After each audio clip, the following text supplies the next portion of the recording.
Today I'm here to speak with the other speakers, trainers, presenters, facilitators in the world, anyone who has a presentation coming up and you get laryngitis. So this happened to me a few weeks ago. It put me out of commission for a while. I was actually cold that turned into laryngitis. It was very stressful because I had a very big presentation that myself and my client, we were really looking forward to, and there really was no way to continue that training session without my voice. So I lost my voice about 5 days before that training. Actually, it was 6 days before. I could feel it. There was a noticeable pain in my throat.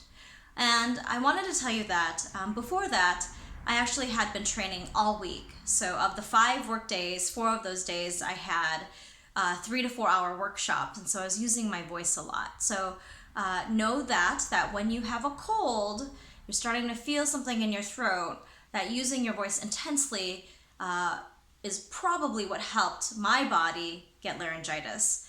My whole family also got the cold, but no one else got as severe of a case of laryngitis as I did. Actually, only one other person out of the 6 people got laryngitis, my sister, and hers was gone within 3 days. And what she did is she did not have lots of presentations before she got laryngitis, so her vocal cords were not as tired to begin with.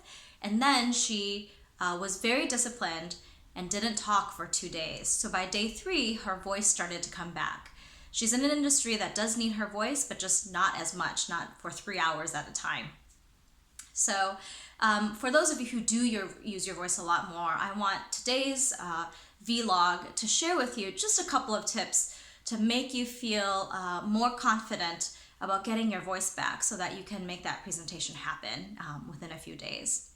So what I did, there were 2 things that really worked for me. I had received so much advice from so many people about try this, try that, and many of those things were just too intense for my throat. Things like ginger just didn't sit with my throat well and actually made it feel more irritated. So for me, the first most important tip was do not whisper. And I had heard that in the past, but I didn't know if it was scientifically sound. And I have a 5-year-old around the house. I also had a husband who needed a lot of support due to other reasons at that time. So I was really someone who had to be the communicator in the family. And so for that first day when I felt like, oh, that little pain in my throat, starting to lose my voice a bit, I started to whisper a lot. And I whispered for the entire day. And now in reflecting back, I'm pretty sure that's why I lost my voice for almost 5 days. And I think it's because A, I was using my voice a lot prior to the laryngitis, and then B, I weakened it even more by whispering. So if you can, really try to completely stop talking. Don't talk, don't whisper, don't hum, and really let your vocal cords go to maximum rest mode. And to aid that along, there's a couple things that I drank to help soothe my throat along the way. The first thing that really started to make a difference for me, and I could feel my vocal cords just start to relax a bit, was drinking chamomile tea. Now this is an age-old Chinese remedy, drinking chamomile tea, and it is so fragrant, it's very tasty, but can be an acquired taste. So if the taste is a bit funny to you, just add a little bit of sugar. My mom said specifically rock sugar, melting rock sugar into your chamomile tea does wonders for your voice. The day of the presentation, so at this point it was day 5, I knew I had rested my voice. At home, I chatted, used my voice a little bit just to make sure it was there. But for 4 days, I essentially had not spoken, and so I was a little bit nervous about what would my voice be like? Would it really come back loud and clear, and would it last for the 4 hours that I needed to do this training? It's my first time getting laryngitis, so I did not know what would happen.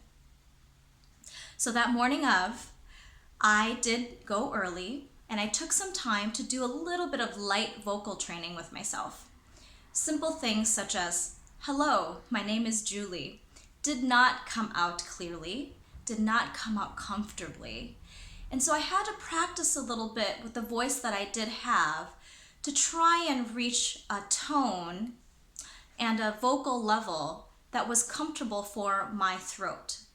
And I could feel it, but I needed a little bit of practice so that I could remind myself I need to stay at this level, this tone, this type of voice to give my voice the best chance to last the 4 hours I needed to do the training. So it wasn't my typical voice.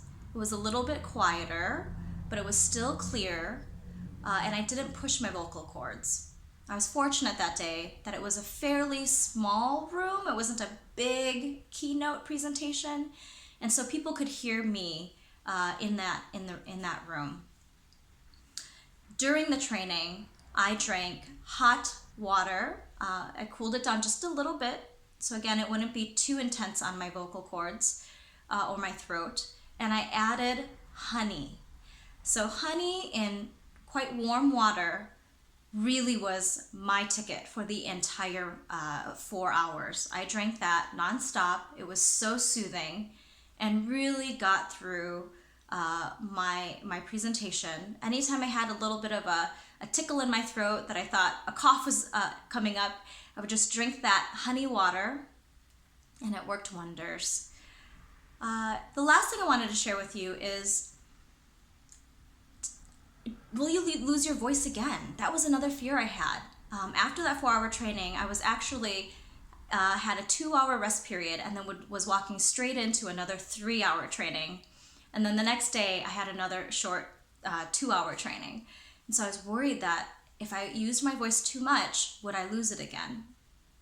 Now, I had read online that other singers, people who use their vocal cords a lot, can lose their voice regularly. And so that is definitely not what I wanted to do. So I made sure I rested my voice. And in my afternoon training and the training the next day, I did change my curriculum a bit to make sure that I wasn't the primary speaker, because I had that option. It was a course where I was able to have the students do more activities. So I did scale back the amount that I spoke. But the answer to you is no. My voice actually, once it came back, and I was careful about not overusing it, not overstraining it again, it did stay. So for me, it felt good to know that just because I started using my voice again over the next 2 days, that I wouldn't go back to completely no voice laryngitis again, at least for that period of my cold. I did feel sick for a whole another week, I think, just because my body was so tired from the laryngitis, the cold, the presentations. But I hope that those insights into my experience with laryngitis, being a speaker and having to really cross my fingers, rest my voice, rest my body, and hope that within a few days my voice would come back presentation ready. It worked for me, so good luck. Let me know how it goes for you, and thanks for coming and joining us today.